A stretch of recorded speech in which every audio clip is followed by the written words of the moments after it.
Good day! So today ay meron tayong bagong fish na i-feature.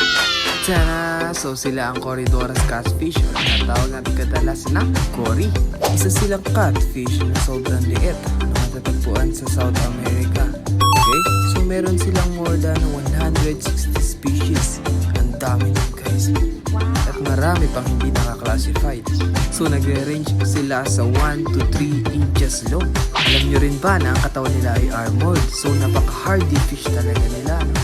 They are peaceful nga din pala. One time, accidentally, ay nalaglag ko ang isa sa mga cories. Grabe yung pagkakabagsak, as in, grabe talaga. Pero pagpulot ko at nilagay ko ulit sa aquarium ay buhay na buhay yung Corydoras natin.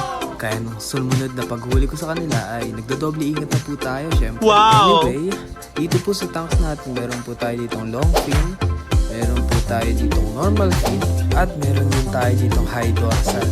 Gustong gusto ko alagaan yung mga cories nito dahil sila yung kumakain ng mga tira-tira ng mga fishes natin. At tip ko rin guys, hindi naman natin may iwasan na kapag may planted tank tayo tapos nagpapakain tayo ng tube effects ay malalaglag yung iba. So mag-alaga kayo ng Corydoras para sila yung magsasak ng mga nakalagay sa planted tank natin ng mga tube effects. Itong isang to ay deform yung body pero